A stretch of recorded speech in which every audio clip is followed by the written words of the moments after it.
کہ معترض محروم رہے گا خیر سے، معترض خیر سے محروم رہے گا، اسے اعتراض ہے کہ ایسا کیوں ہو رہا ہے، ایسا کیوں ہو رہا ہے، ایسا کیوں ہو رہا ہے۔ معترض فرماتے تھے ہمارے یہاں سمجھائے کہ معترض محروم رہے گا، کیونکہ 3 قسم کے لوگ ہیں، ایک طالب ہے، ایک قائل ہے، ایک ناقد ہے۔ طالب تو وہ ہے جو ترقی کرتا رہے گا، اور قائل اسے کہتے ہیں جن کا خیال یہ ہے بھائی کام تو کیا بڑھانا، جتنا ہو رہا ہے کافی ہے، نیا اتنا ہو جانا بہت ہے۔ میں آپ سے صاف سے بحث کرتا ہوں، دین کے بارے میں اگر کوئی شخص یہ کہہ دے کہ نیا جتنا دین ہے غنیمت ہے، یا کوئی یہ کہہ دے کہ ایمان جتنا ہے کافی ہے، تو علماء نے لکھا ہے کہ ایسا آدمی ناقص ایمان سے اور ناقص دین سے راضی ہو گیا ہے۔ ایسا شخص ناقص ایمان سے اور ایسا آدمی ناقص دین سے راضی ہو گیا ہے جو یہ کہتا ہے کہ جو ہو رہا ہے کافی ہے، جتنا ہو رہا ہے غنیمت ہے۔ سمجھے گا، طالب ترقی کرے گا اور قناعت کرنے والا نیچے گرے گا، کم اس کی دین سے گرتی رہے گی۔ اور فرمایا اعتراض کرنے والا کہ ناقد محروم رہے گا۔ بسم اللہ الرحمن الرحیم۔ السلام علیکم ورحمۃ اللہ۔ حضرت جی مولانا سعد صاحب دامت برکاتہم کا بیان سماعت فرمائیے۔ بیان کو لائک اور شیئر کرنا مت بھولیے اور اپنی آراء سے ضرور آگاہ کیجیے۔ جزاکم اللہ خیر۔ میرے انتہائی محترم بزرگوں، دوستوں، عزیزوں، اللہ رب العزت نے محمد صلی اللہ علیہ وسلم کو مبعوث کیا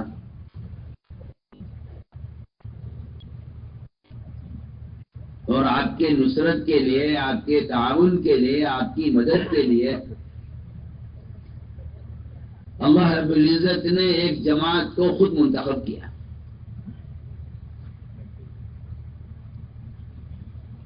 جماعت خود منتخب کیا، آپ کی نصرت کے لیے ایک جماعت کو منتخب کیا۔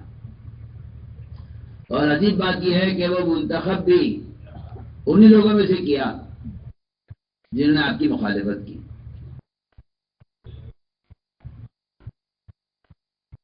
ایسا نہیں ہے کہ کوئی باہر کے لوگ آتے جو آپ کا تعاون کرتے، انہی میں سے منتخب کیا جنہوں نے آپ کی مخالفت کی۔ کیوں؟ بات اصل یہ ہے کہ انسانوں کے قلوب کو حق کی طرف پھیرنے کے واسطے ایک محنت چاہیے، ایک مدت چاہیے۔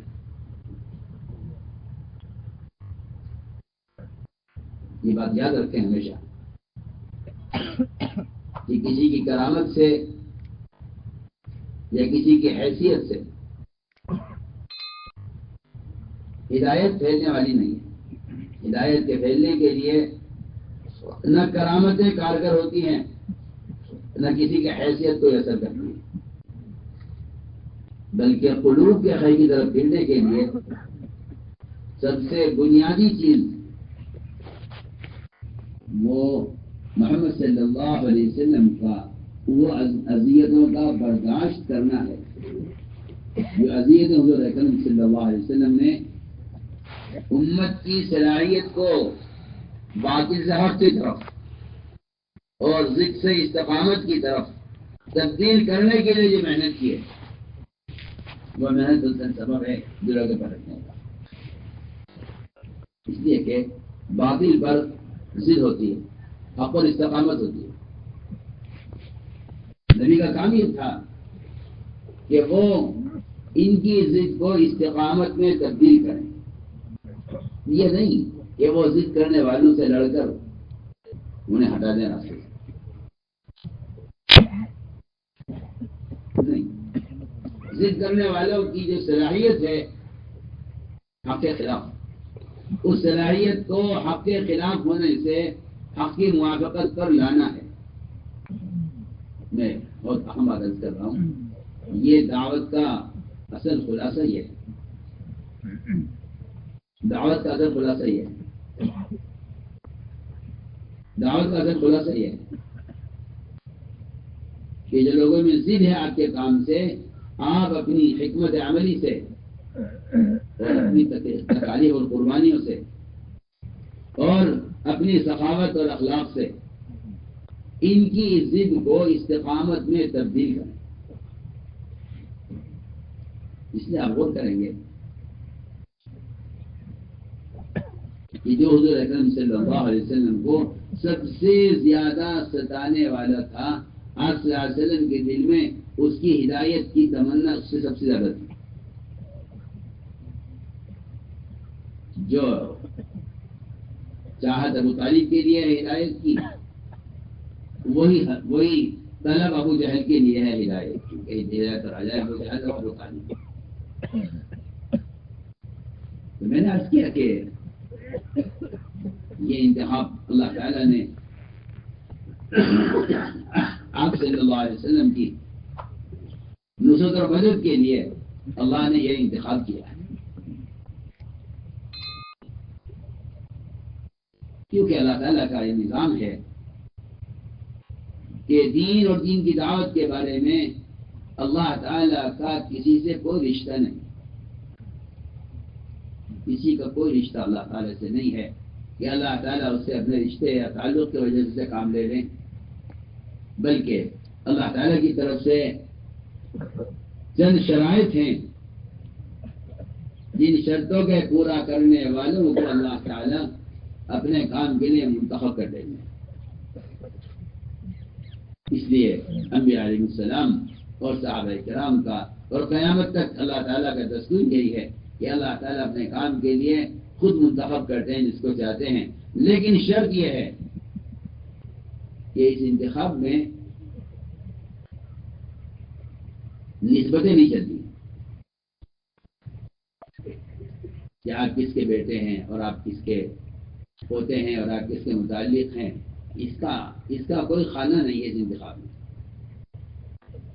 اس انتخاب میں ہر آدمی کا، ہر فرد کا براہ راست معاملہ اللہ کے ساتھ ہے. میں کہا کرتا ہوں کبھی کبھی پرانوں سے کہ جو شخص کسی کے سہارے سے چلنا چاہے،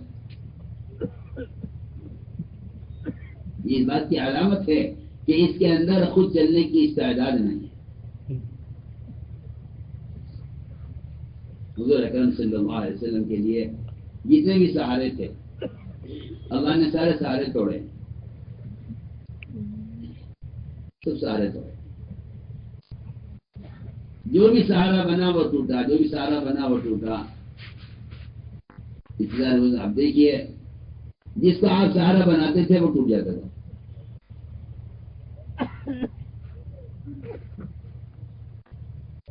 ابو طالب کے اسلام کی آپ کو اس لیے بھی بہت زیادہ چاہت تھی کہ قوم کے بڑے ہیں، اگر یہ آ جائیں تو ایک تاریخ ہو جائے گی، لیکن ان کو بھی اللہ نے اٹھا لیا اور وہ بھی ایک سہارا ختم ہوا. بلکہ جب قوم شکایت لے کر پہنچی ابو طالب کے پاس کہ یہ اس کام سے باز آ جائیں، آپ سے نے ایسے جواب دیا تھا کہ جس سے ایسا معلوم ہو گیا تھا کہ اگر آپ ان کی تائید کرتے ہیں تو ٹھیک ہے، اور نہیں کرتے ہیں تو کام تو ہمیں کرنا ہے. حضور اکرم صلی اللہ علیہ وسلم کو اس طرح میں عرض کر رہا تھا کہ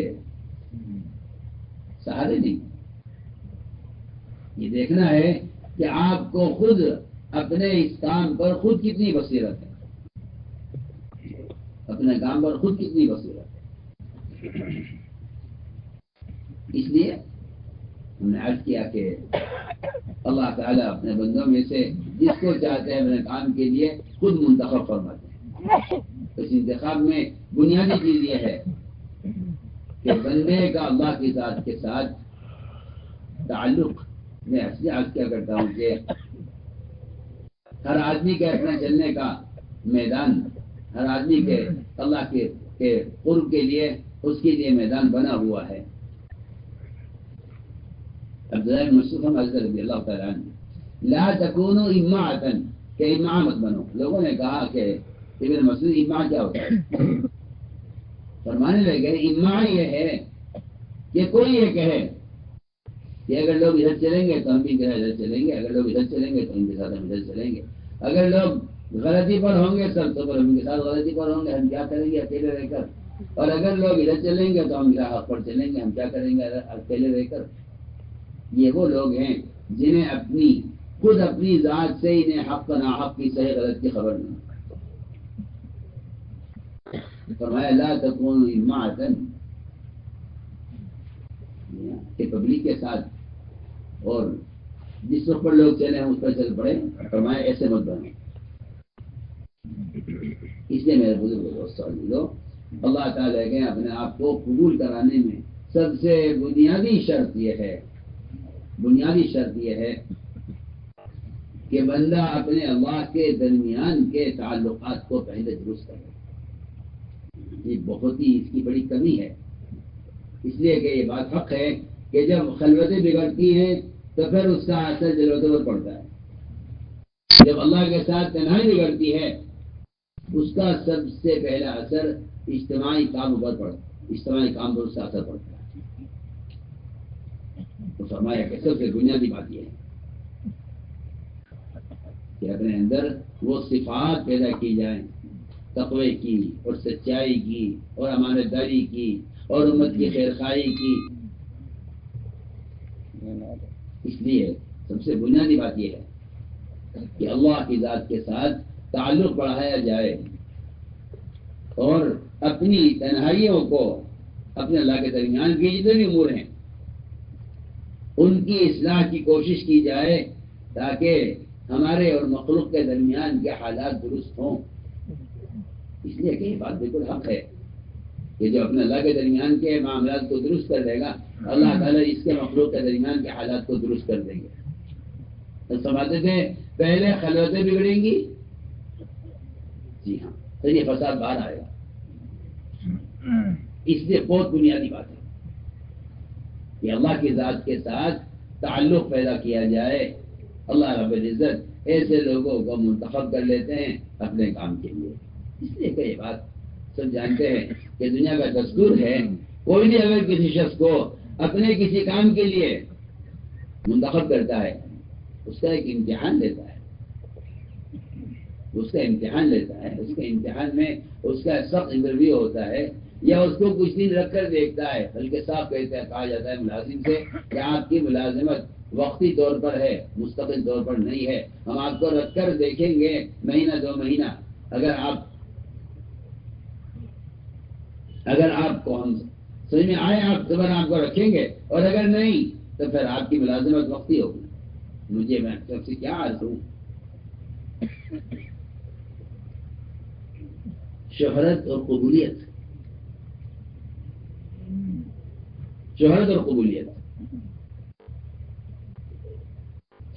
قبولیت اس میں اتنا بڑا فرق ہے. لیکن لوگ شہرت کو قبولیت سمجھ بیٹھتے ہیں کہ اگر کوئی آدمی مشہور ہے تو ضروری نہیں کہ وہ مقبول بھی ہو. ورنہ تو روایت میں آتا ہے کہ جو اللہ تعالیٰ کے مقبول بندے ہوتے ہیں اگر وہ کھو جائیں تو ان کو کوئی تلاش نہ کرے, اگر وہ موجود ہو تو ان کی کوئی پرواہ نہ کرے. ورنہ شہرت سے آدمی کو قبولیت کا ایک دھوکہ لگ جاتا ہے. شہرت سے قبولیت کو دھوکہ لگ جاتا ہے. فرمایا کہ قبولیت والی صفات قبولیت کی صفات اپنے اندر پیدا کرو. قبولیت کی صفات اپنے اندر پیدا کرو کہ اللہ رب العزت کے اللہ کا قرب حاصل کرو.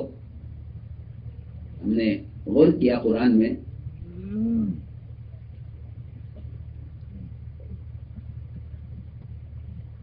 تو سب سے زیادہ اللہ کا قرب 2 چیزوں میں ملتا ہے. ایک نفلی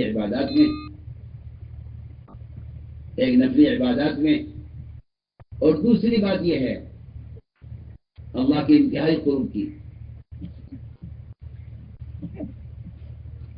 کہ دین سے جتنے بھی دور قسم کے لوگ ہیں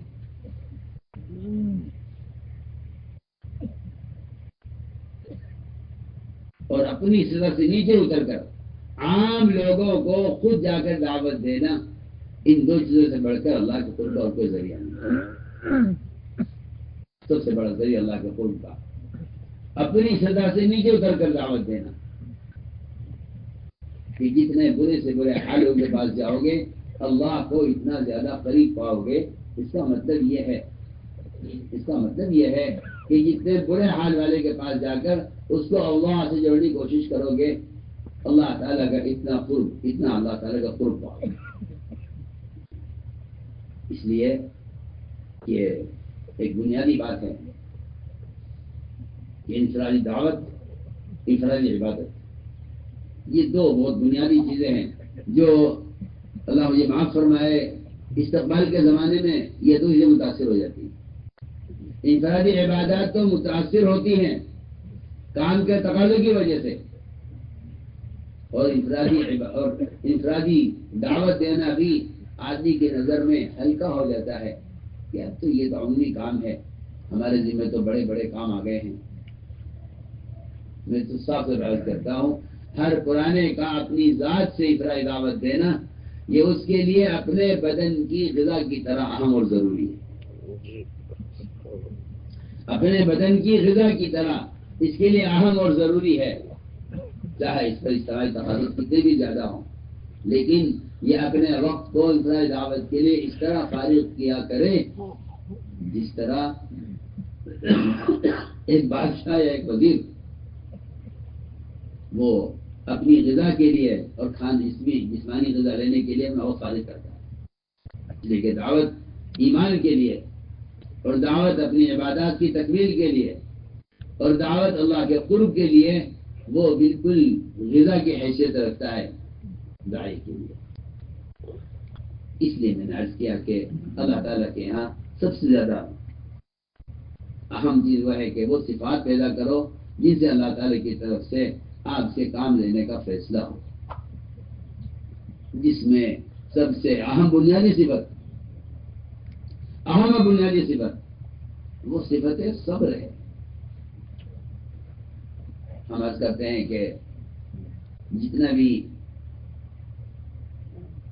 ناگواریاں یا اختلافات پیدا ہوتے ہیں یا اختلاف پیدا ہوتا ہے اس کی بنیادی وجہ جو ہے وہ صبر نہ کرنا ہے. بنیادی وجہ صبر نہ کرنا ہے. حالانکہ صبر ایک ایسی صفت ہے کہ میں تو کہا کرتا ہوں کہ صبر یہ تو ایک گاڑی کے ایندھن اور پیٹرول کی طرح ہے. جہاں آپ کی منزل ہے وہاں تک کے لیے آپ کو پیٹرول لینا پڑے گا. آپ کو کہیں گے راستے میں کوئی ایسا جگہ نہیں ہے جہاں تیل لیا جا سکے، لہذا آپ کو منزل تک کے لیے آپ کو تیل لینا پڑے گا. یہ ایک ایسے بنیادی اصول ہے کہ یقینی بات ہے کہ جہاں تیل ختم ہو جائے گا وہاں سفر ختم ہو جائے گا، اور جہاں صبر ختم ہو جائے گا وہاں اس دعوت کے میدان کا سفر بھی ختم ہو جائے گا. حضور اکرم صلی اللہ علیہ وسلم نے اپنے صحابہ سے صبر کرنے کا جو عہد لیا تھا وہ حوض کوثر پر ملاقات تک کے لیے لیا تھا کہ ہماری ملاقات وہاں ہوگی.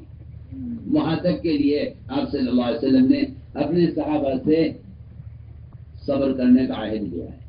حوض کوثر پر ملاقات تک آپ کو صبر کرنا ہوگا. تو میرے بزرگ دوستوں، یہ ایک ایسی صفت ہے کہ اگر واقعی یہ پیدا ہو جائے، اگر آدمی اس میدان میں ترقی بھی کرتا ہے اور استقامت بھی صبر سے ہی باقی رہتی ہے. استقامت بھی صبر سے ہی باقی رہتی ہے. جنہیں صبر نہیں ہوتا انہیں استقامت بھی نہیں ہوتی. کہ صبر کے استقامت کے لیے سب سے بنیادی صفت صبر ہے. اور صبر کیا ہے؟ صبر کہتے ہیں حال کے امر کا پورا کر دینا. حال کے امر کا پورا کر دینا. اللہ رب العزت کے یہاں اطاعت کا جو امتحان ہوتا ہے، اطاعت کا جو امتحان ہوتا ہے وہ امتحان ہے اطاعت کا حال کے امر کا پورا کرنا. یہ دیکھا جائے گا حال کا امر کیا ہے. اگر حال کا امر پورا ہو گیا تو یہ مقبول ہے، اور اگر ان حال کے امر کو ضائع کر دیا تو پھر یہ مردود ہے. میں بہت بنیادی بات ہے. حال کا امر ہے اصل. حال کا امر پورا ہو گیا تو یہ مقبول ہے، اور حال کا امر ضائع ہو گیا تو یہ مردود ہے.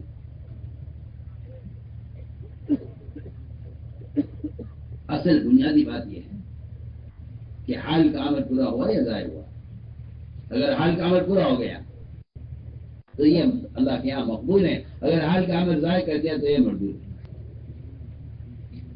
اللہ تعالیٰ کا ایک نظام ہے کہ اللہ تعالیٰ اپنے بندوں کو کے امتحان کے لیے ان پر حال کا امر لاتے ہیں، اور یہ حال کا امر کبھی حیثیت کے خلاف آتا ہے.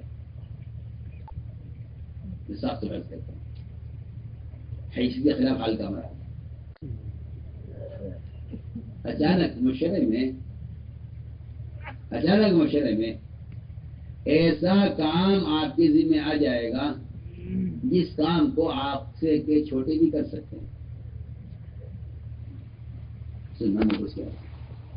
جس کام کو آپ کے چھوٹے بھی کر سکتے ہیں، ایسا کام آپ کے ذمہ آ جائے گا.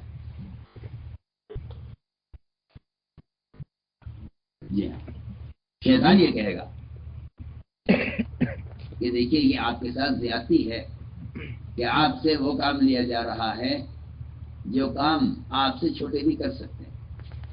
تو اس کا مطلب یہ ہے کہ آپ کے درجے کو گھٹایا جا رہا ہے آپ سے یہ کام لے کر، لہذا آپ اس کام سے انکار کرتے ہیں. سننے میں بہت اچھی مثال دے رہا ہوں. آپ سفر میں تھے، جب کام تقسیم ہوئے صحابہ پر انتظامی لائن کے،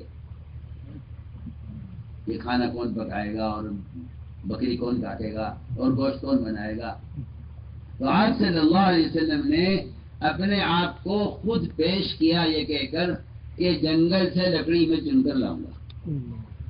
جی آپ کی تو مجال نہیں ہے نا، نعوذ باللہ آپ سے کہتے ہیں. آپ نے خود پیش کیا، اپنے آپ کو خود پیش کیا کہ جنگل سے لکڑی میں چن کر لاؤں گا.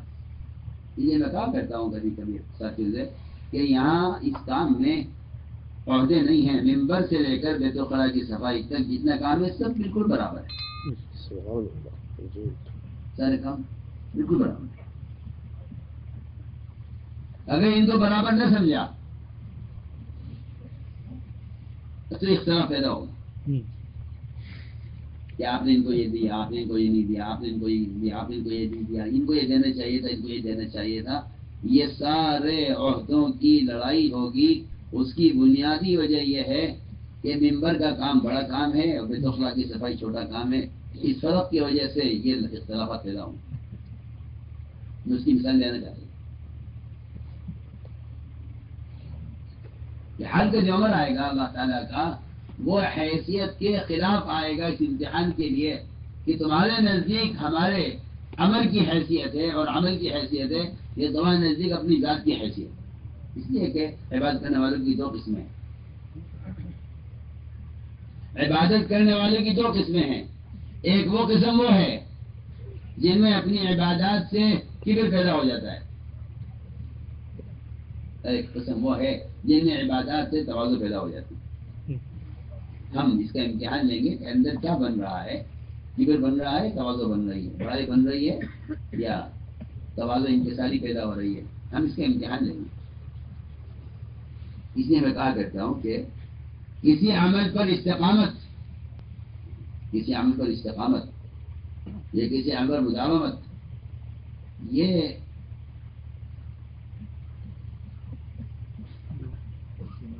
اصل امر کو پورا کرنا نہیں ہے، بلکہ اگر کوئی حکم آپ کے معمول کے خلاف آ جائے تو اس کا پورا کر دینا اطاعت ہے. اس کے عمل پر مداومت یہ استقامت نہیں ہے. عمل پر مداومت استقامت نہیں ہے. جس عمل کو آپ کر رہے ہیں پابندی سے، اس کے خلاف کوئی حکم آ جائے اس کو پورا کرنا استقامت. اس کی مثال ہے کہ اللہ تعالیٰ حکم لا کر دیکھتے ہیں کہ اندر کیا بن رہا ہے، کبر بن رہا ہے یا تواضع بن رہی ہے. جہاں تواضع بن رہی ہوتی ہے وہاں وہ اللہ کے عمل کو دیکھتے ہیں، یہ نہیں دیکھتے کہ ہم سے کیا کرایا جا رہا ہے، وہ دیکھتے ہیں اللہ کا عمل کیا ہے. اللہ تعالیٰ سے امتحان لیا. اس امتحان میں سب سے پہلا امتحان فرشتوں کا ہوا. پہلا امتحان فرشتوں کا ہوا. اللہ نے آدم علیہ السلام کو پیدا کر کے فرشتوں کو حکم دیا کہ آدم کو سجدہ کرو. سب نے سجدہ کیا. ان میں سب سے زیادہ عمل کرنے والا، سب سے زیادہ علم والا، سب سے بڑھ کر عقل اور سمجھ والا، بلکہ علماء نے لکھا ہے کہ ابلیس کو جو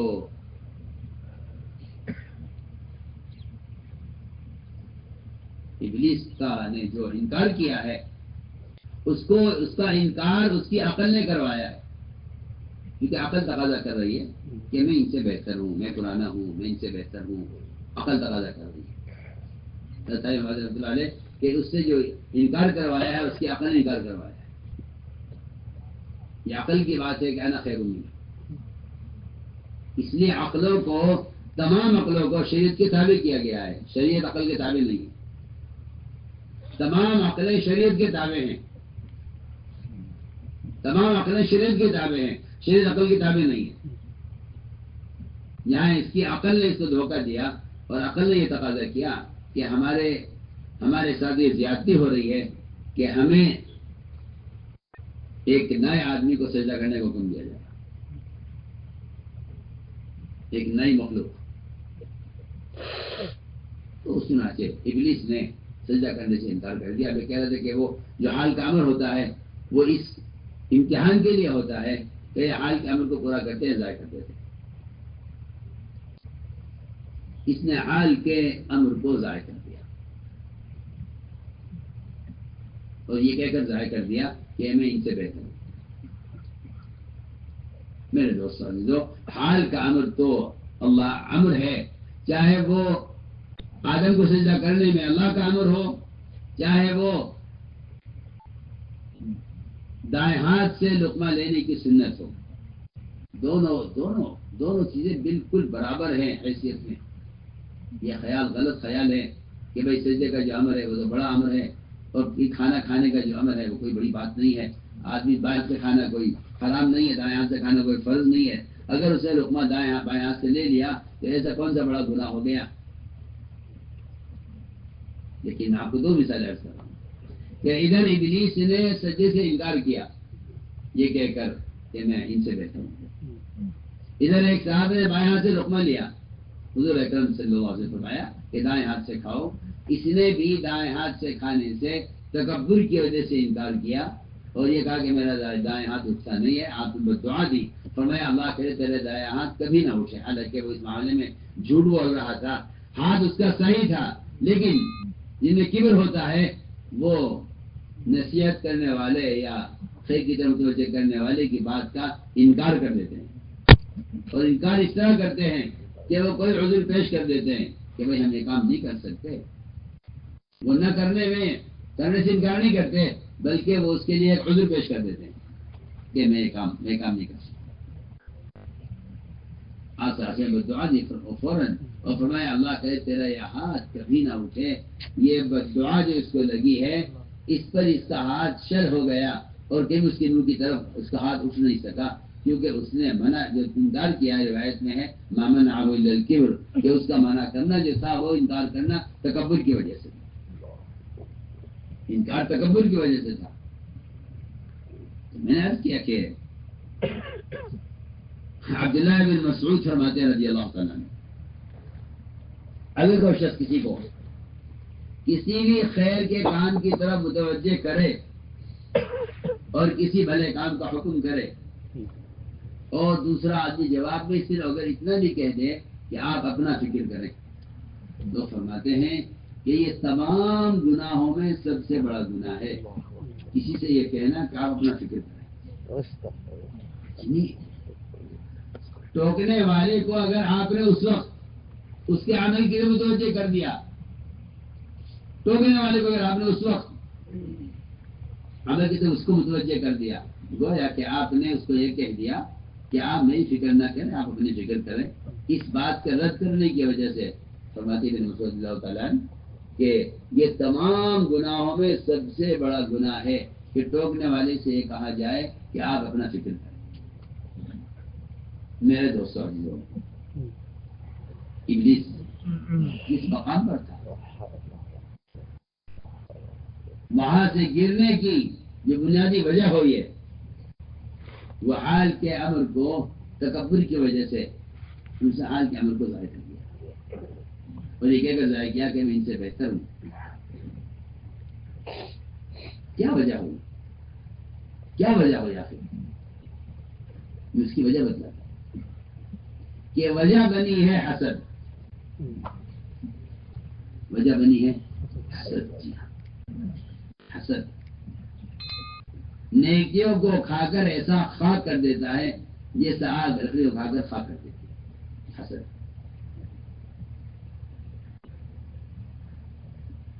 اور یہ حسد پیدا ہو کر رہتا ہے۔ تو آیا سے پوچھا گیا کہ حسد میں اور غبطے میں کیا فرق ہے؟ حسد میں اور غبطے میں کیا فرق؟ غبطہ کہتے ہیں کسی کی نعمت کو دیکھ کر رش کرنا، کاش میرے پاس بھی ہو۔ انہوں نے فرمایا جواب میں کہ حسد اور غبطے میں ایمان اور نفاق کا فرق ہے۔ مومن میں غبطہ ہوگا اور منافق میں حسد ہوگا، کیونکہ منافق وہ جس سے حسد کر رہا ہے اس کی نعمت کو ضائع کرنا چاہتا ہے۔ جی ہاں، حسد۔ کیا حسد جھکنے نہیں دیتا؟ حسد جھکنے نہیں دیتا، حسد جھکنے نہیں دیتا۔ بہت سے مشرکین اسلام اس لیے نہیں لائے کہ نبی تمہارے خاندان میں کیوں، ہمارے خاندان میں کیوں نہیں ہوئے؟ سوچیے آپ، بہت سے مشرکین آپ صلی اللہ علیہ وسلم کو سمجھ گئے تھے کہ یہ اللہ کے نبی ہیں، لیکن ایمان نہ لانے کی وجہ یہ حسد ہے کہ یہ آپ کے خاندان میں کیوں، ہمارے خاندان میں کیوں نہ ہو۔ ہم قرآن کو اس لیے نہیں مانتے کہ یہ قرآن آپ پر کیوں نازل کیا گیا ہے۔ اگر ہمارے سردار پر نازل کیا جاتا، ہمارے قوم کے سردار پر، تو ہم اس کو مان لیتے، لیکن کیونکہ آپ کو پر نازل کیا گیا ہے اس لیے ہم اس کو نہیں مانیں گے۔ یعنی کتاب سے حسد نے قرآن کا انکار کروایا صرف حسد کی وجہ سے، ورنہ وہ جانتے تھے کہ یہ آخری وحی ہے، ہم نہیں مانیں گے کیونکہ قرآن آپ پر کیوں نازل کیا گیا۔ میرے دوستو عزیزو، حسد وہ اطاعت سے اور حسد خیر کے کام میں تعاون سے روک دیتا ہے۔ اسے میں نے عرض کیا کہ اللہ علماء نے لکھا ہے کہ اللہ کی پہلی نافرمانی جو آسمانوں میں ہوئی ہے وہ حسد کی وجہ سے ہوئی ہے، اور زمین میں جو پہلا قتل ہوا ہے، پہلا قتل خون جو بہا ہے کسی انسان کا زمین پر، وہ صرف حسد کی وجہ سے۔ اس نے فرمایا کہ حسد کرنے والا اس لیے ناکام ہو جاتا ہے کہ وہ اللہ تعالی کی تقسیم سے اختلاف کر رہا ہے۔ جی ہاں، یہ حسد کا خلاصہ ہے، اللہ کی تقسیم سے اختلاف کرنا۔ کیونکہ وہ جس کو چاہے جو چاہے دے، وہ جس کو چاہے جو چاہے دے۔ اختلاف اللہ کی تقسیم سے اختلاف کرنا ہے، حسد کرنا۔ اس لیے صحابہ کرام کا مزاج یہ تھا کہ اگر ان کو کسی کو کوئی فضیلت، کوئی درجہ، کوئی خیر، کوئی چیز کسی کو دی جاتی تھی تو صحابہ کرام کا مزاج یہ تھا کہ وہ اپنے سے نیچے والوں کے ساتھ جا کر رہا کرتے تھے اپنے اندر خیر کو پیدا کرنے کے لیے۔ وہاں اس کا نہیں ہوتا کہ ان کو یہ چیز کیوں دی گئی، بلکہ وہاں یہ تقاضا ہوتا تھا کہ ان کو یہ خیر دی ہے، چلو ان کے ساتھ چل کر اس خیر کو ہم بھی حاصل کریں۔ حضور اکرم صلی اللہ علیہ وسلم نے ایک یمنی تلوار نکالی، تو میں عمدہ تلوار تھی، میں اسے کون لے گا جس کا حق ادا کرے؟ زبیر کھڑے ہوئے، پرانے بھی ہیں، رشتے دار بھی ہیں، تمہیں کیا نہیں بیٹھ جاؤ، تمہیں نہیں ملے گی۔ زبیر کھڑے ہوئے دوسرے اعلان پر، ان کو بھی نہیں دی۔ میں اس تلوار کو کون لے گا جو اس کا حق ادا کرے؟ تو یہ دونوں ہزار ڈر گئے، ڈر گئے، دونوں ڈر کر پیچھے گئے۔ تیسرے اعلان پر ابو دجانہ کھڑے ہوئے، ایک عام صحابی ہے، آپ نے تلوار ان کو دی، اس تلوار کو لے کر میدان میں چلے تو زبیر رضی اللہ تعالی عنہ وہ حضرت ابو دجانہ کے پیچھے پیچھے میدان میں گئے کہ کیا وجہ کیا ہے کہ ہمارے ہوتے ہوئے تلوار اس کو ملی ہے، چلو اس کا کام دیکھتے ہیں۔ میں کہنا چاہتا ہوں کہ یہ ہے اصل اجتماعیت کی بات، یہ ہے اصل اجتماعیت کی بات کہ ہمارے ہوتے ہوئے اگر تلوار ان کو دی گئی ہے تو ان کے اندر کوئی خاص بات ہے جو ہمارے اندر نہیں ہے، ان کا انتخاب ہوا ہے، چلو ان کے ساتھ چل کر میدان میں کام دیکھتے ہیں۔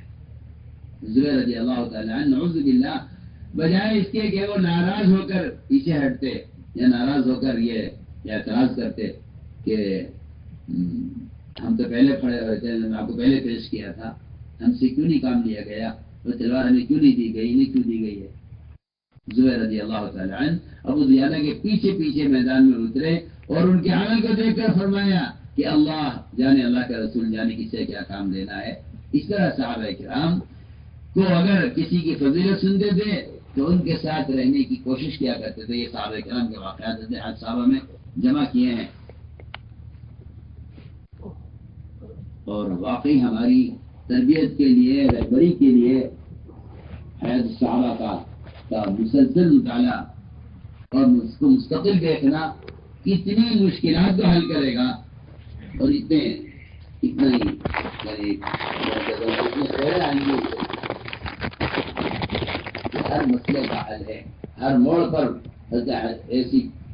ایسے واقعات منتخب کیے ہیں حیات صحابہ میں کہ کام کرنے والوں کے لیے ہر قدم پر اس سے رہبری ہے، ہر قدم پر رہبری ہے۔ تو میں نے عرض کیا کہ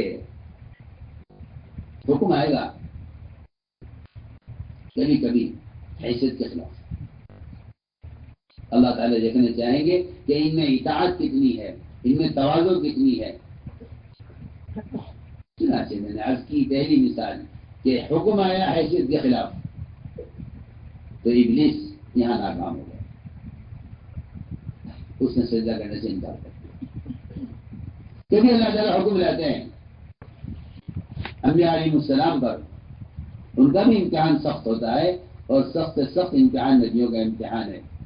خود حدیث میں آتا ہے اشد الناس بلاء الانبیاء، کہ سب سے سخت امتحان جو ہوگا وہ امتحان انبیاء علیہ السلام کا ہوگا، جو سب سے سخت امتحان ہوگا۔ دوسرا امتحان انبیاء علیہ السلام کا ہے۔ اللہ تعالیٰ نے ابراہیم علیہ السلام کو جن صفات کے اندر اور جن امتحانات کے اندر اللہ نے ابتلا کیا ہے، ابراہیم علیہ السلام نے ان صفات کو، ابتلاءات کو پورا کر کے دکھلایا۔ سب سے بڑی ابتلا ان کی اپنی ذات کے لیے آگ میں ڈالے جانے کی، اور سب سے بڑی ابتلا ان کی اپنی ذات میں اولاد کو ذبح کرنے کا حکم۔ ہم دیکھنا چاہتے ہیں کہ یہ کر سکتے ہیں، کر سکتے ہیں۔ اولاد تو ہونا ایک انسان کا ایک فطری تقاضا ہے، ہر انسان میں چاہت ہوتی ہے اولاد کے ہونے کی۔ اللہ نے حکم دیا کہ اسماعیل کو ذبح کرو، یہ حکم ہے، حکم فوراً پورا کیا، بلکہ فرمایا اسماعیل علیہ السلام سے کہ اپنے معاملے میں خود غور کرو، تمہارا کیا خیال ہے اس بارے میں؟ اس کا خیال کیا ہوتا ہے؟ اللہ کا حکم ہے، آپ تو مامور ہیں، آپ تو وہ کیجیے جو اس کا اللہ نے آپ کو حکم دیا ہے، آپ تو یہ کیجیے جس کا اللہ نے آپ کو حکم دیا ہے۔ میں سمجھتا ہوں اس لفظ میں فانظر ماذا ترى، اس میں ابراہیم علیہ السلام بچے کو اخلاص کی تعلیم دے رہے ہیں کہ تمہارا ذبح ہونا اس لیے نہ ہو کہ باپ کا حکم ہے، تمہارا ذبح ہونا اس لیے ہو کہ اللہ کا حکم ہے۔ فرمایا افعل، یہ بھی فرمایا افعل ما تشاء، جو آپ کا دل چاہے آپ کر لیجیے، آپ میرے باپ ہیں اور آپ اللہ کے نبی ہیں، اللہ کے آپ جانے، اللہ جانے کے نہیں، یہ اللہ کا حکم ہے۔ افعل ما تؤمر، کہ جس کا اللہ نے آپ کو حکم دیا ہے آپ اسے پورا کیجیے۔ میرے دوستوں بھائیو، ابراہیم علیہ السلام نے اگر اس حکم کو پورا کیا ہے اسماعیل علیہ السلام کے لیے، حضور اکرم صلی اللہ علیہ وسلم کا ایک امتی ایسا تھا، آپ صلی اللہ علیہ وسلم نے ایک ایسے صحابی کو پکڑا جو اپنے باپ سے سب سے زیادہ محبت کرتے،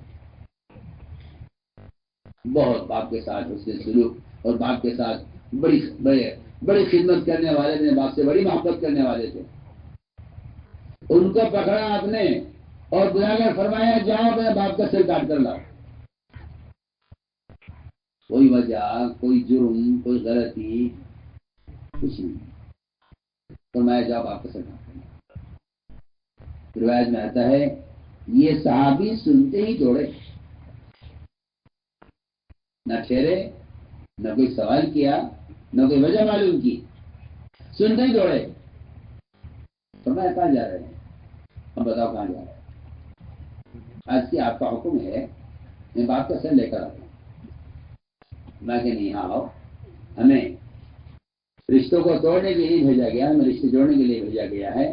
ہم تو تمہارا امتحان لینا چاہتے تھے کہ تمہیں باپ سے محبت زیادہ ہے، ہم سے محبت زیادہ ہے.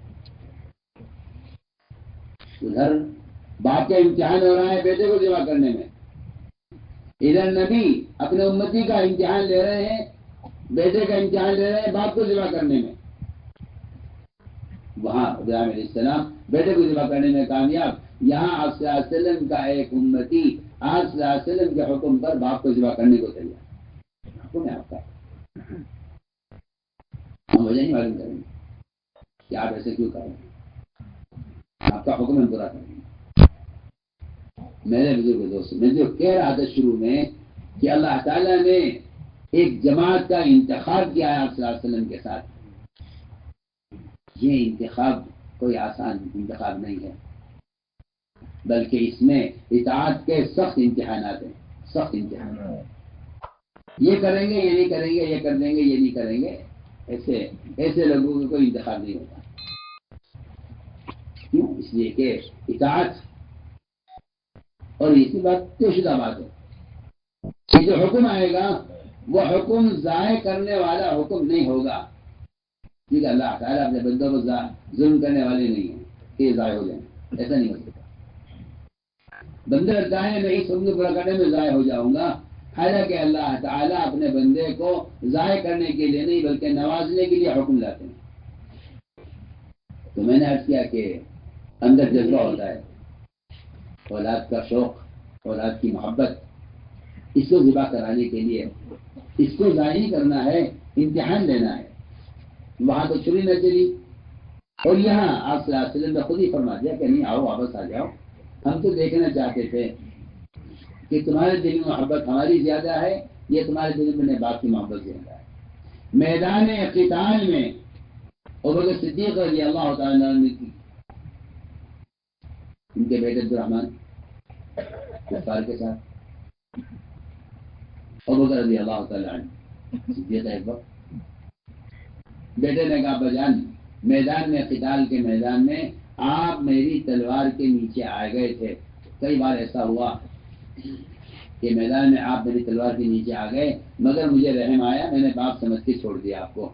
اور وہ صدیق فرمایا کہ بیٹے تم نے تو مجھے چھوڑ دیا باپ سمجھ کر، اگر تم میری تلوار کے نیچے آ جاتے تو میں تمہیں بیٹا سمجھ کر نہ چھوڑتا. آپ نے دیکھیے رشتہ اور سب نے حیات ایک باپ قائم کیا. اللہ کے رسول سے محبت اور تعلق کو ثابت کرنے کے لیے سارے تعلقات کو منقطع کرنا. جتنی جاہلیت کے زمانے کی رگیں ہیں اور تعلقات ہیں ان سب کو کاٹنا، یہ بات ثابت کرنے کے لیے کہ ہم اللہ کے رسول ہیں. یہ جواب دیا وہ کہ بیٹے تم نے تمہیں چھوڑ دیا باپ سمجھ کر، مگر میں تمہیں بیٹا سمجھ کر نہ چھوڑتا اگر تم تلوار کے نیچے آ جاتے، کیونکہ تم اس وقت محمد صلی اللہ علیہ وسلم کی مخالفت پر آئے تھے اگر جو تم میری اولاد ہو. میں نے عرض کیا کہ جذبہ ہوتا ہے انسان کے دل میں ایک، اور حکم آتا ہے جذبے کے خلاف. حضور اکرم صلی اللہ علیہ وسلم صحابہ کو لے کر عمرے کے شوق میں بیت اللہ کی زیارت کے لیے چلے. عمرہ عبادت، بیت اللہ کی زیارت اللہ تعالیٰ کا امر ہے. آناف کے یہاں عمرہ سنت ہے، شعب کے یہاں واجب ہے. وہاں پہنچے بیت اللہ کے قریب، تو مشرکین نے آپ کو طواف سے عمرے سے روک دیا کہ ہم عمرہ نہیں کریں گے، اب واپس جائیں گے، اور شرطیں لگائیں، اور بالکل ظالمانہ شرطیں، سب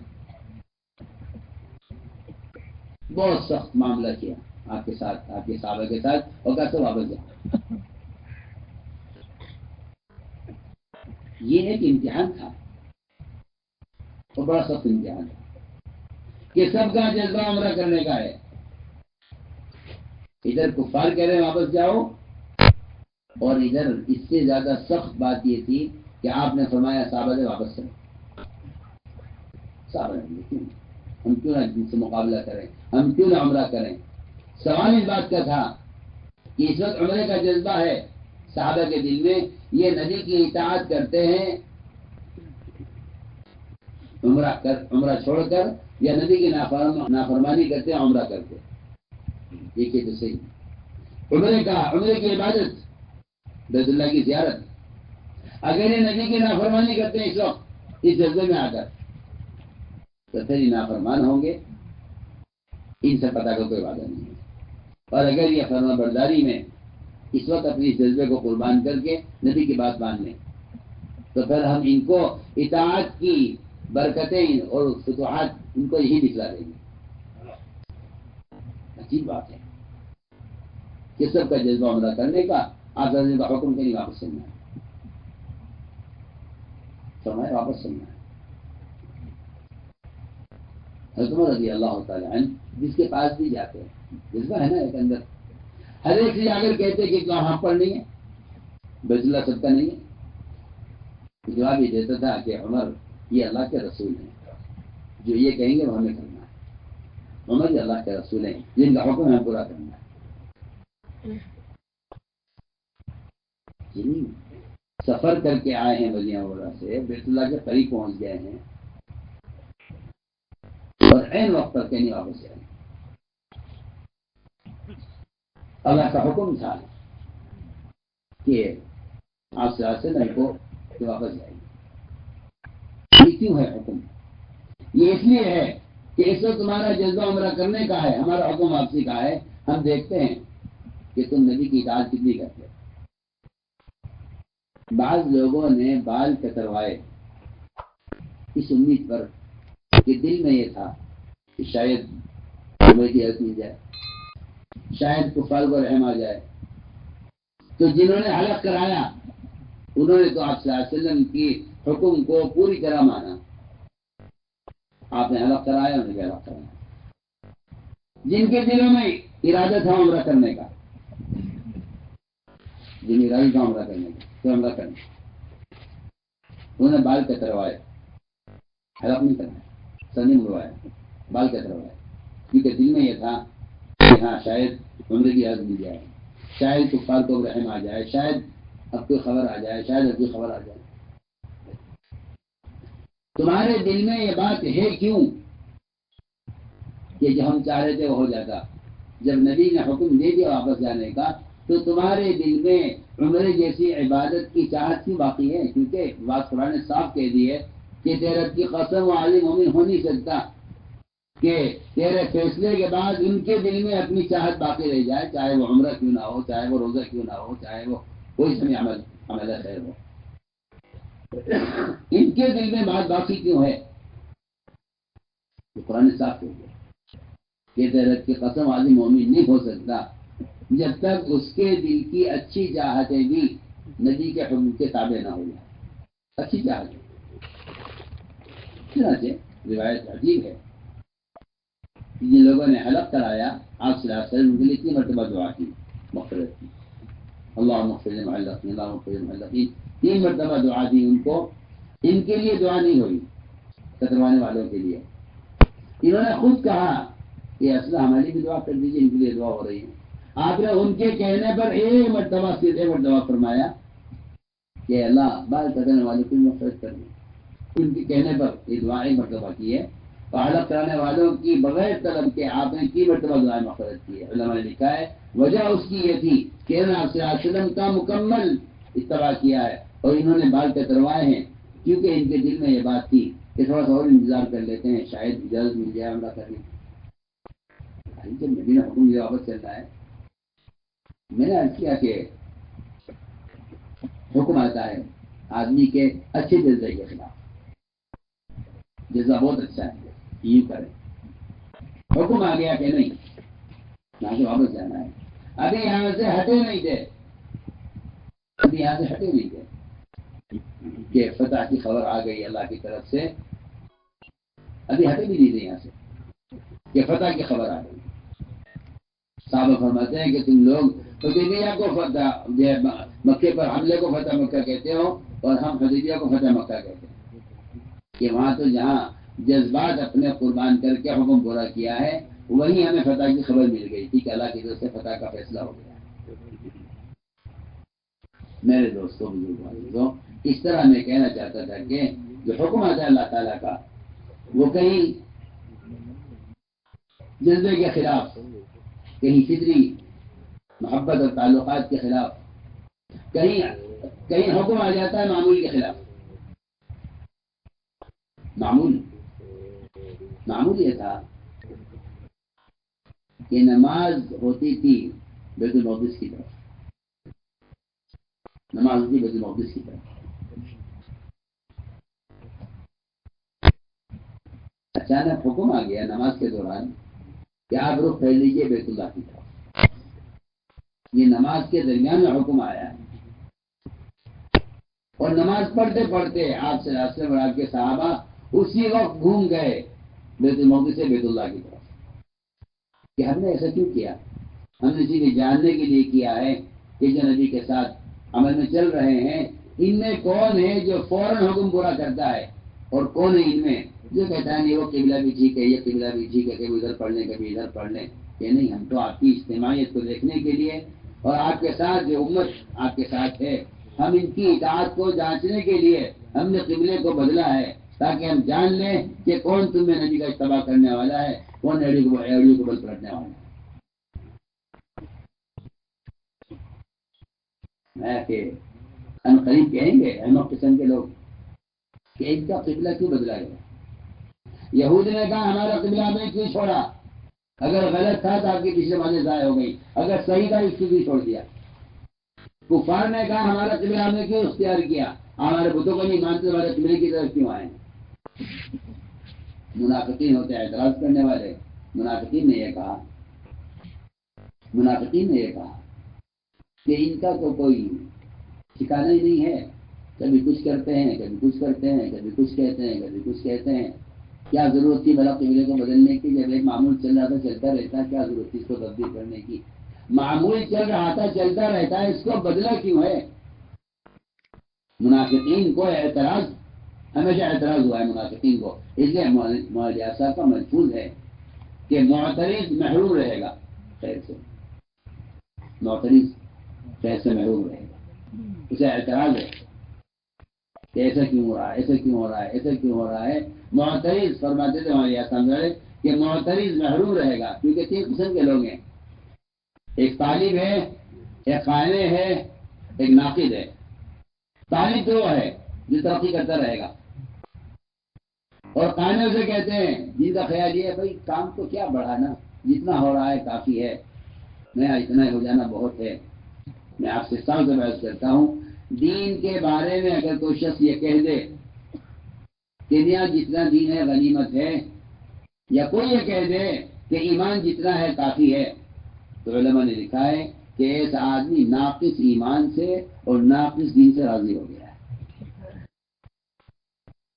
ایسا شخص ناقص ایمان سے اور ایسا آدمی ناقص دین سے راضی ہو گیا ہے جو یہ کہتا ہے کہ جو ہو رہا ہے کافی ہے، جتنا ہو رہا ہے غنیمت ہے۔ فرمانے کا طالب ترقی کرے گا، اور قناعت کرنے والا نیچے گرے گا، کم اس کی دین سے گرتی رہے گی۔ اور فرمایا اعتراض کرنے والا کہ ناقد محروم رہے گا۔ تو میں نے عرض کیا کہ یہ ایک امتحان تھا عبادت میں کہ اچانک نماز کے دوران حکم آ گیا کہ آپ لوگ پہلے لیجیے بیت اللہ کی طرف۔ صحابہ کرام فوراً پلٹ گئے بیت المقدس سے بیت اللہ کی طرف۔ ہم نے عرض کیا کہ یہاں حکم آیا معمول کے خلاف. دیکھو میرے دوست ساتھیوں میں جذبہ ہوتا ہے، میدان میں محنت کرنے والوں کا ایک جذبہ ہوتا ہے کہ ہم یہ کریں، ہم یہ کریں، ہم یہ کریں، اور کرتے کرتے کرتے کرتے جب بالکل فتح کو اور کنارے کو پہنچنے لگتے ہیں تو اچانک حکم آ جاتا ہے ذمہ دار کی طرف سے کہ بھئی آپ اس کو چھوڑ دو، آپ یہ کر لو. آدمی سوچتا ہے کہ سارا کام جو میں نے کیا، اب جب بالکل قریب آ گیا تھا اور میرے ہاتھ پر فتح ہو جاتی تو مجھے اچانک دوسرا کام دے دیا. میں بہت اچھی مثال آپ کو دے رہا ہوں. ایک صحابی مسجد نبوی کی تعمیر کے موقع پر مسالہ تیار کر رہے تھے خمیر کے لیے.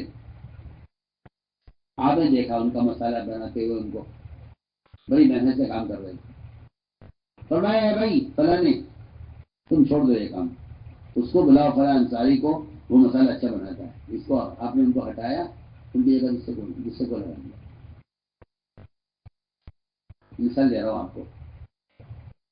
کوئی شکایت نہیں کیوں ایسا کیوں کر دیا، ان کو کیوں ہٹا دیا. اس لیے کہ اصولی بات یہ ہے کہ اس میدان میں معذولی وہ ترقی کا ذریعہ ہے. اس میدان میں معذولی ترقی کا ذریعہ ہے. اس میدان میں معذولی ایک امتحان ہے. میں اس کی مثال کروں، بے شمار مثالیں ہیں صحابہ کی کہ انہیں اچانک عمارت سے معلوم پڑ جاتے نہیں آپ امیر، آپ نہیں امیر ہیں. ایک صحابی تھے خالد بن سعید رضی اللہ تعالیٰ عنہ.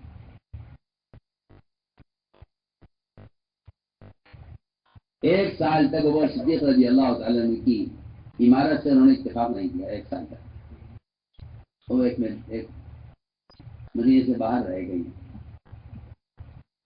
ایک سال کے بعد آئے اور آ کر ابوبکر رضی اللہ عنہ سے بحث ہو گئے. ایک سال کے بعد وہ یہ کہا کرتے تھے کہ ان کا تو امیر اچانک بنا دیا گیا ہے، مشورہ نہیں ہوا ہے، اچانک امیر بنا دیا گیا ان کو، لہٰذا میں نہیں مانتا. مدینہ چھوڑ کے چلے گئے. ایک سال کے بعد واپس آئے. ابوبکر صدیق رضی اللہ ہاتھ پر بیعت ہو، اور بیعت ہونے کے بعد انہوں نے ابوبکر رضی اللہ تعالیٰ نے ان کو ایک لشکر کا امیر بنایا. انہوں نے فرمایا کہ امین ابھی تو مناسب نہیں ہے، کیونکہ ابھی آئے ہیں اور میدان میں کام کے ماحول میں رہے نہیں ہیں، اور اسی لیے نئے آدمی کو، ناتجربے کار کو اس طرح اکرام بنا دینا تعلق کی وجہ سے یا اس کے اکرام میں. ابوبکر دل آدمی تھے، انہوں نے خیال ہوا کہ چلو اس کو امیر بنا دو، یہ آ گیا ہے. انہوں نے فرمایا نہیں، اس کو امیر نہ بنائیے. کہا کہ اب تو عمر میں اعلان ہو چکا، میں اسی گھر میں جھنڈا لگا چکا ہوں اور سب کو پتہ چل گیا ہے کہ یہ امیر جماعت ہے، اب تو مناسب نہیں ہے ہٹانا. لوگ کیا کہیں گے؟ نہیں، آپ کا حکم ہے، آپ حکم دے دیجیے، ہم تو آپ کی بات مانیں گے. آپ فیصلہ کریں. ابوبکر نے فرمایا عمر میں اسے امیر بنا چکا ہوں. فرمایا میری درخواست ہے آپ سے. عمر رضی اللہ عنہ یہ بات چاہتے تھے تو اللہ کی طرف سے ایسی جو ہے مقبول اور مؤثر ہوتی تھی اور مفید ہوتی تھی. عمر رضی اللہ عنہ درخواست کرتے رہے تو نہیں ایسا کرنا تو ایسی کہوں گا جیسے تم کہتے ہو صحیح کریں گے. فوراً آدمی بھیجا کہ جاؤ خالد بن سعید کے مکان کے دروازے سے جھنڈا اکھاڑ کر لے آؤ، ان سے کہہ دو کہ آپ کی عمارت سے معزول کر دیا گیا. آدمی گیا دروازے پر، ان کے کیا لوگ تھے. اللہ جا کر کہا کہ آپ کو امیر بنایا گیا تھا اور ابھی مجھے بھیجا ہے. وہ صدیق رضی اللہ تعالیٰ نے اور یہ کہا ہے کہ آپ امیر آپ نہیں ہے، فلاں ہوگا، اور جھنڈا واپس منگوایا۔ انہوں نے کہا الحمدللہ، ہمیں تو اس وقت جھنڈا ملنے کی خوشی بھی نہیں تھی کہ امیر بنا دیا گیا ہوں، اور اب اس کے جانے کا غم بھی نہیں ہے، اور اب تو کام زیادہ کرنے کا موقع ملے گا۔ امیر بن کر کرتے تو ذمہ داری ہوتی انتظام کی اور لشکر کو لے کے چلنے کی اور ان کے مسائل کی اور ان کے امور کی، اور اب تو عبادت سے ہٹ گئے ہیں، اب تو زیادہ میدان میں اتر کر عمومی کام کا موقع زیادہ ملے گا، معمول بن کر کام کریں گے، موقع زیادہ ملے گا۔ تو اللہ کا شکر ادا کیا اور یہ کہا بالکل لے جاؤ، ہمیں تو بالکل امیر بننے کی شکل خوشی تھی، نہ عمارت کے جانے کا غم ہے، یا جھنڈا لے جاؤ، خیر و بس کا جیسا آپ کا حکم ہے ہم تیار۔ میں نے عرض کیا کہ یہ تھی صحابہ کرام کی مزاج، مان کر چلے تھے، جو چاہے کروا دو، جو چاہو کروا دو، ہم ہر کام کے لیے وقت تیار ہیں۔ خالد رضی اللہ تعالیٰ عنہ کو امیر بنایا لشکر کا، اور فتح ان کے ہاتھ پر ہو رہی تھی، اور بالکل فتح ہونے کو تھی، اچانک حضرت عمر کا حکم گیا کہ نہیں، تم چھوڑ دو عمارت اور جھنڈا فلا کو فلا کے حوالے کر دو، این وقت معذور کر دو۔ عجیب قصہ ہے یہ بھی۔ جب یہ معذور کیے گئے، اور خالد رضی اللہ تعالیٰ عنہ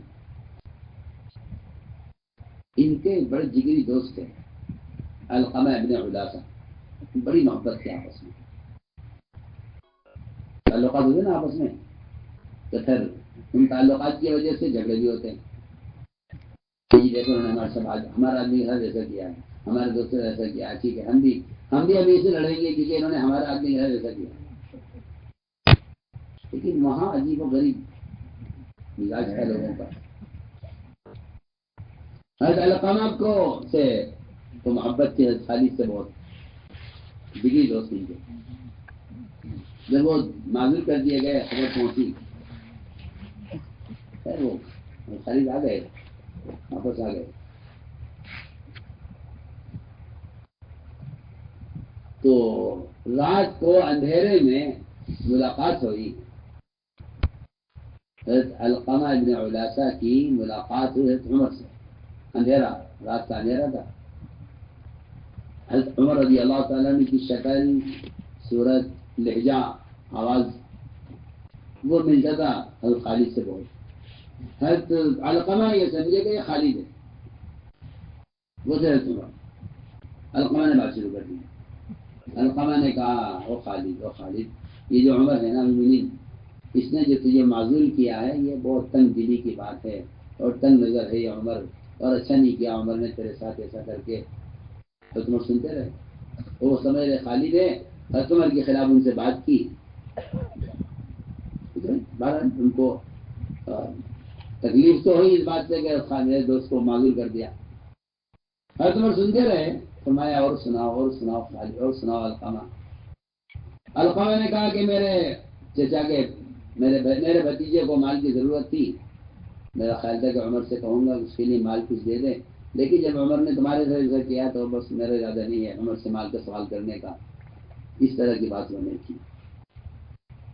اور عمر نے فرمایا اور خالد کی آواز میں، کیسے یہ بتا علقمہ، اگر یہ جو ہمارے امیر ہیں، ذمہ دار ہیں، اگر یہ ہمیں ہمارا حق نہ دیں، سننے کی بات، اگر ہمارا حق نہ دیں، اور یہ ہم سے کام لیتے رہے، ہمیں ہمارا حق نہ دیں، اور ہم پر زیادتی بھی کریں،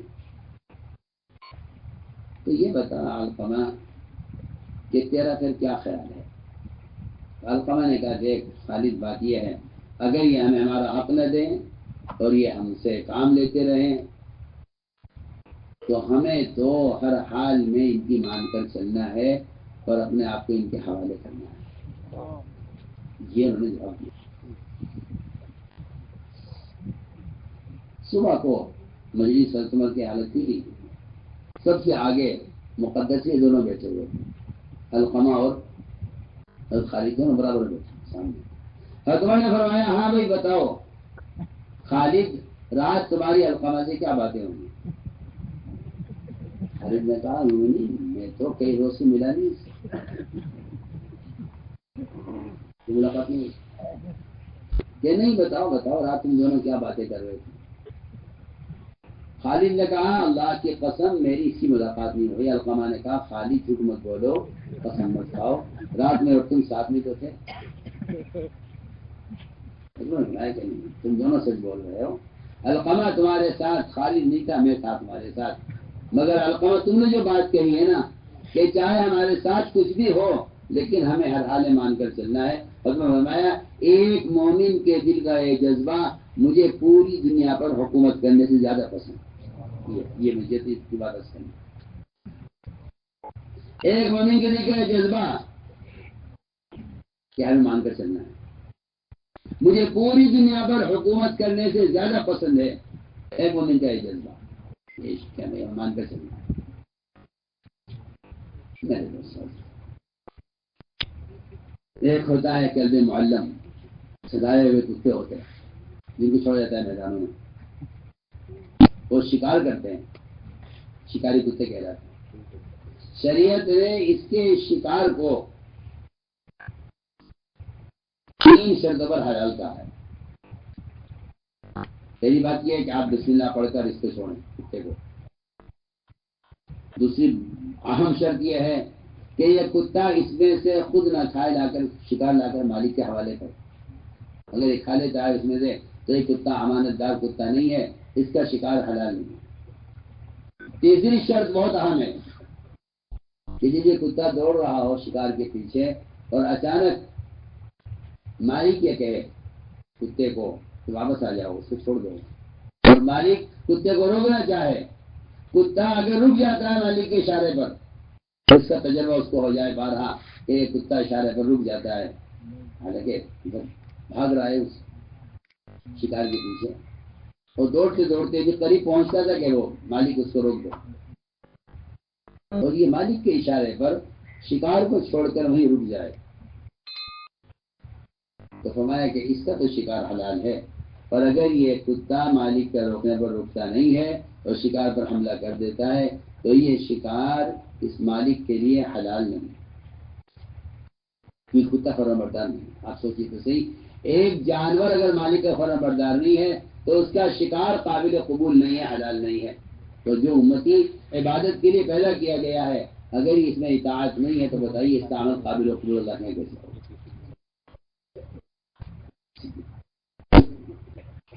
کہ سارا کام اطاعت پر ہے، سارا کام اجتماعیت پر ہے، سارا کام اطاعت پر ہے. تو میں تو شروع میں آیت پڑھی تھی قرآن کی کہ ہم نے رسولوں کو بھیجا ہی اطاعت کے لیے ہے. اللہ تعالیٰ امتحان لیتے ہیں، اچھے جذبات کے خلاف حکم آئے گا، طبیعت کے خلاف حکم آئے گا، انسانی فطری تقاضے کے خلاف حکم آئے گا. صاحب آپ کے ساتھ سفر میں تھے، کھانا ختم ہو گیا، آپ نے فرمایا کہ صحابہ نے آپس میں مشورہ کیا کہ کیا کریں، کھانے کے لیے کچھ نہیں ہے. گدھے سواری کے لیے ساتھ تھے اور وہ حلال بھی تھے، اس وقت حرام نہیں کیے گئے تھے. صحابہ نے گدھا ذبح کیا، اس کا گوشت بنایا، گوشت تیار ہو گیا. جب بالکل گوشت گلنے کے قریب ہو گیا اور صحابہ کھانے کے لیے تیار تھے، بھائی بات ہے کہ آدمی سفر میں ہے، بھوک لگی ہوئی ہے، اس کے علاوہ کھانے کے لیے کچھ نہیں ہے. جب گوشت تیار ہوا اور گلنے لگا، اللہ تعالیٰ دیکھ رہے ہیں کہ میرے راستے کے مجاہد ہیں، سفر میں ہیں، کھانے کے علاوہ کچھ بھی نہیں ہے. لیکن اطاعت کے اس امتحان کے لیے اچانک حکم آ گیا آسمان سے کہ اللہ نے گدھے گوشت کو حرام کر دیا ہے، آپ نہ جاؤ، اعلان کر دو جا کے صحابہ میں کہ گدھے کا گوشت حرام ہو گیا ہے. اسی وقت جو کھانا پکا ہوا ہے پھینک دیا جائے اور ہانڈیاں توڑ دی جائیں. یہ حکم آیا اچانک آسمان سے. تو یہ کہنا مدینے جا کے بات حرام کر دیں گے، اس وقت تو کھا لیں، آئندہ کبھی نہیں کھائیں گے. اس وقت سجا آئندہ کبھی نہیں کھائیں گے، کہ آئندہ کبھی کھاؤ یا نہ کھاؤ، وہ تو حال کے امر کا پورا کرنا، یہ ہے قبولیت کی، یہ ہے قبولیت کی علامت، اور یہ ہے قبولیت کی شرط کہ حال کا امر پورا ہوا یا ظاہر ہوا. بس حال کا امر پورا ہوا یا ظاہر ہوا. میرے دوستوں عزیزوں، جس طرح یہ حال کا امر شریعت میں ہے، اسی طرح حال کے امر کو پورا کرنے کی اہمیت اس دعوت کے فریضے میں ہے. اگر حال کا امر پورا کر دیا تو یہ دعوت کے فریضے کو ادا کر دیا، حال کے امر کو ضائع کر دیا تو دعوت کے فریضے کو ضائع کر دیا۔ جس طرح حال کا امر شریعت کے لیے ہے، میں کہنا چاہتا ہوں اس طرح حال کا امر دعوت اللہ کے اس فریضے کے لیے بھی حال کا امر ہے۔ اگر تم نے حال کے امر کو ضائع کر دیا، میں تو عرض کر رہا تھا کہ جس طرح عبادات میں حال کا امر ہے، اسی طرح دعوت اللہ میں بھی حال کا امر ہے۔ دعوت اللہ میں بھی حال کا امر ہے۔ اس میں کوئی شک نہیں ہے کہ لوگوں کے ساتھ آزار بھی ہیں، مشکلات بھی ہیں، لیکن دو قسم کے لوگ ہوتے تھے۔ ایک قسم وہ تھی جو عذر پیش کر کے، سچے آزار پیش کر کے رویا کرتے تھے کہ اللہ عذر یہ ہے، جانے کو ہم تیار ہیں، عذر یہ ہے، وہ اپنے سچے آزار کو رویا کرتے تھے۔ اللہ نے ان کو قرآن میں خیر خواہ کہا ہے، ان کو خیر خواہ کہا ہے، اور ان کو محسنین کہا ہے، ان کو محسنین کہا ہے، ان کو خیر خواہ کہا ہے، اور ان کو محسنین کہا ہے کہ جو اپنے آزار پیش کرتے تھے رویا کرتے تھے۔ یہ عذر ہے، ہم جانا چاہتے ہیں، یہ عذر ہے، ہم جانا چاہتے ہیں مگر یہ عذر ہے۔ تو قرآن نے یہ کہا ہے کہ جو اپنے آزار کو، سچے آزار پر رو رہے ہیں، ان کی اللہ کے ہاں کوئی پکڑ نہیں ہے، اور اللہ کے ہاں ان پر کوئی الزام نہیں۔ قرآن صاحب کہا وَلَا الَّذِينَ آتَوْكَ لِتَحْمِلَهُمْ قُلْتَ مَا أَجِدُ مَا أَحْمِلُكُمْ عَلَيْهِ تَوَلَّوْا وَأَعْيُنْهُمْ تَفِيضُ مِنَ الدَّمْعِ حَزَنًا أَلَّا يَجِدُوا مَا يُنفِقُونَ إِنَّمَا السَّبِيلُ الَّذِينَ يَسْتَأْذِنُونَ أَغْنِيَاءَ۔ جی پکڑ تو ان کی ہے کہ جن کو اللہ تعالیٰ نے مال کی وسعت بھی دی ہے اور وقت کی فرصت بھی دی ہے، لیکن وہ آپ کے ساتھ اس دعوت کے فریضے کو ادا کرنے میں آپ کے ساتھ نہیں دیتے۔ پکڑ ان کی ہے، پکڑ ان کی ہے کہ اس دعوت کے فریضے میں آپ کا ساتھ نہیں دے رہے، باوجود یہ کہ ان کو اللہ نے مالی وسعت بھی دی ہے، فرصت بھی دی ہے۔ پکڑ ان کے لیے ہے، پکڑ ان کی ہے، ناراضگی ان سے ہے اللہ تعالیٰ کی، کیونکہ اللہ نے فرصت بھی دی ہے، وسعت بھی دی ہے۔ جن لوگوں کو اللہ تعالیٰ نے جن کے ساتھ آزار ہیں اور شرعی عذر ہے، سچا عذر ہو یا جھوٹا عذر ہو، منافقین دونوں حالتوں میں خوش رہتے تھے، اور ایمان والوں کی علامت یہ تھی کہ وہ اپنے سچے آزار میں بھی اپنے آپ کو مجرم سمجھتے تھے۔ عذر سچا ہے، صحیح ہے، لیکن وہ کبھی نہیں کہتے تھے کہ یہ عذر اپنے عذر سے خوش ہوں، کبھی نہیں، بلکہ ان کی آنکھوں سے آنسو بہ رہے ہوتے تھے اس پر کہ کیا کاش ہم نکلتے، مگر اللہ نے روک دیا ہے، کاش ہم نکلتے مگر یہ ایک ایسا عذر پیش آ گیا ہے۔ صحابہ اپنے آزار اجازت لینے کے لیے پیش نہیں کرتے تھے، بلکہ اپنے آزار صحابہ کرام اس لیے پیش کر دیا کرتے تھے کہ اب آپ جو آپ کا فیصلہ۔ ایک صحابی تھے بہت لنگڑے، روایت میں آتا ہے اشد العرج، سخت لنگڑے، بیٹھے روک دیا ان کو کہ بھائی آپ مت نکلیے، کہتا ہے مجھے نکلنا ہے، بھائی آپ مت نکلیے، آپ معذور ہیں۔ کہا نہیں مجھے نکلنا ہے، جب نہیں مانے تو بیٹوں نے آ کر آپ صلی اللہ علیہ وسلم سے کہہ دیا کہ یہ ہمارے ابا جان ہیں اور معذور ہیں چلنے سے، اور یہ نکلنے کے لیے نکلنے کو تیار ہے، ہم بات ہماری سن لے رہے ہیں، آپ ان کو روک دیجیے۔ بیٹوں نے کہا آپ صلی اللہ علیہ وسلم سے آپ ان کو روک دیجیے، ہماری بات تو سنتے نہیں ہے۔ آپ صلی اللہ علیہ وسلم نے، یہ آپ کی حکمت عملی ہے اور یہ دعوت کا اسلوب ہے کہ روکنے والوں سے تو فرمایا ان کو جانے کیوں نہیں دیتے؟ بیٹوں سے نہیں کہا ہاں میں روک دوں گا، روکنے والوں سے فرمایا جانے کیوں نہیں دیتے ان کو؟ ما علیکم اللہ تمنعوا لعل اللہ یرزقہ شہادہ، تم جانے کیوں نہیں کو شاید اللہ کو شہادت دے. اور باپ کو الگ بلا کر فرمایا کہ دیکھو تمہیں اللہ نے معذور قرار دیا ہے، لیس علی ما حرج بل علی العرج حرج وعلی المریض حرج، کہ اللہ نے تمہیں معذور قرار دیا ہے، تم نہ نکلو. انہوں نے کہا ایک بار بتا دیجیے بس. کتابیں کہہ دیا میں نہ نکلوں، مگر ایک بات مجھے بتا دیجیے، اگر میں اس لنگڑے پیر سے نکلا اور شہید کر دیا گیا تو میں جنت میں لنگڑا ہی رہوں گا یا صحیح پیر سے چلوں گا؟ اس کو اتنی بات بتا دیجیے. فرمایا کہ تم جنت میں صحیح پیر سے چلو گے. فرمایا کہ اگر اتنی جلدی یہ پیر صحیح ہو جاتا ہو اور جنت میں داخل ہو جاتا ہوں تو پھر کیا ضرورت ہے گھر پر رہنے کی؟ نکلے، شہید کیے گئے. آپ نے فرمایا میں تمہارے باپ کو اپنی آنکھوں سے دیکھ رہا ہوں کہ وہ جنت میں صحیح پیر سے چل رہا ہے. میرے دوستوں عجیب قرآن کا اسلوب ہے. تولو ہے تولو دونوں کے لیے اللہ نے ایک ہی لفظ استعمال کیا ہے، منافقین کے لیے بھی مومن کے لیے بھی. وہ تولو ہم فرحون کہ وہ تو واپس جاتے تھے اجازت لے کر گھروں کو اور بڑے خوش ہوتے تھے کہ ہماری جان بچ گئی ہے، حضور کام آ گیا ہے، سچا جھوٹا جیسا بھی تھا. اور یہی لفظ استعمال ہو رہا ہے، لفظ استعمال ہو رہا ہے ایمان والوں کے لیے. وہ تولو وہ روتے ہوئے گھروں کو جاتے تھے کہ کیا کریں، ہم تو نکلنا چاہتے تھے لیکن اللہ کے نبی نے حکم دے دیا کہ نہیں تمہیں یہ رہنا ہے. میرے بزرگ دوستوں، اصل بات یہ ہے کہ جس طرح حال کا امر عبادات کے لیے ہے، اس طرح حال کا امر دعوت اللہ خروج کے لیے بھی ہے. اس لیے